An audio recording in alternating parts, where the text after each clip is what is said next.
We are taking a little break from the routine, asking some questions to our fantasy basketball writer. That's you. That's me. Welcome to you. This is Fantasy Fast Break. I'm Lauren Shehadi. Sergio Gonzalez. We are starting with biggest surprise thus far from the first half, and Zach Randolph is your guy in 49 games, 32 double-doubles. I will take that, Serge. Yeah, and a lot of fantasy owners would take that, but unfortunately going into the season, fantasy owners were passing up on Zach Randolph because of really his history of being an attitude problem dating back to his days in Portland, his history of injuries, and really being a player that you're not completely sure that you're going to be able to count on for a full season. But fortunately for fantasy owners, he's found a comfort zone in Memphis, and he seems to be doing all the right things, especially in terms of his statistical production. If you took a chance on him somewhere in the 4th or 5th round, you're patting yourself on the back right now. And it looks like you're going to be able to do that all season. That's right, and David Lee on that list as well. He got snubbed from the All-Star game, so now he's kind of playing with a chip on his shoulder, and Absolutely. It's working out for fantasy owners. That's always a good thing. Not working out for fantasy owners, Gilbert Arenas, and these three guys. What do you think, Serge? Yeah, for obvious reasons, Gilbert Arenas is one of the biggest letdowns of the fantasy season. But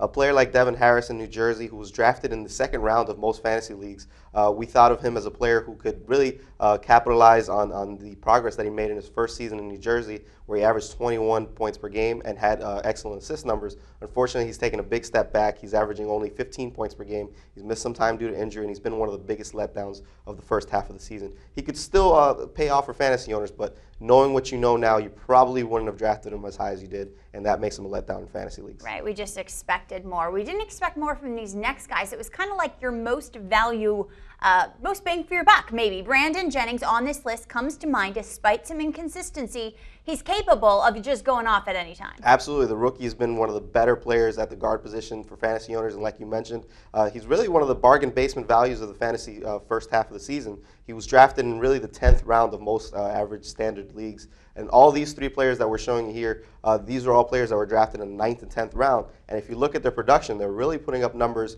that are worthy of being considered as a #1 option at their position. Corey Maggette has entrenched himself into the really fluctuating Golden State rotation, and he's putting up high-end numbers there. And the other rookie there, Tyreke Evans, he's also putting up high-end numbers, and we expect that to continue in the second half. That's good news. You know, I'm a fantasy owner, you're a fantasy owner, you're a fantasy owner. There's all situations that we wish we could take back.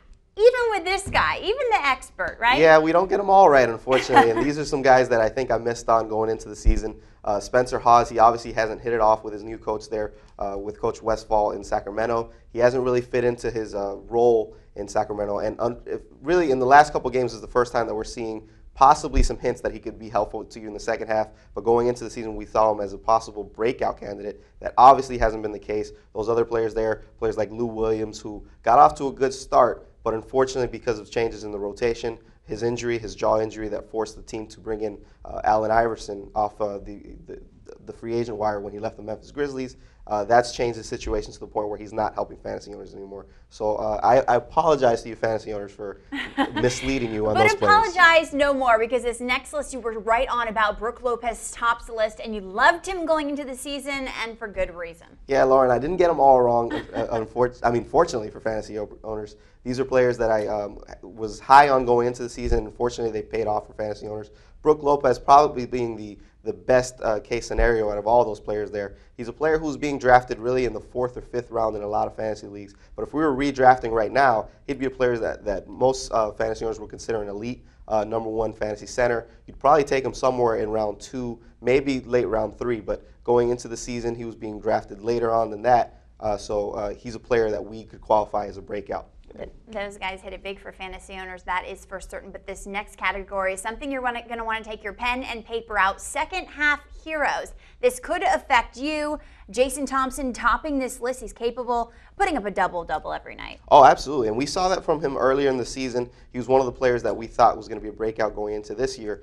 Earlier in the year, it seemed like that was going to be the case. He was putting up around 15 points and 10 rebounds per game. But unfortunately, changes to the rotation, the emergence of a player like Omri Caspi, the return of Kevin Martin from his injury has kind of thrown Jason Thompson for a loop. He doesn't know exactly where he fits in that rotation. But going forward, we think he's going to get back to playing high level minutes, and that's going to result in the type of production that he put up late last season and early this season, which qualified him as a breakout. So don't give up on him if he's letting you down right now, because we think he can be a second-half fantasy hero. Don't give up. Be patient. Those are good pieces of advice. Take his advice. He knows what he's talking about. Sometimes. For Sergio Gonzalez, I'm Lauren Shehadi. Thanks for watching. See you soon.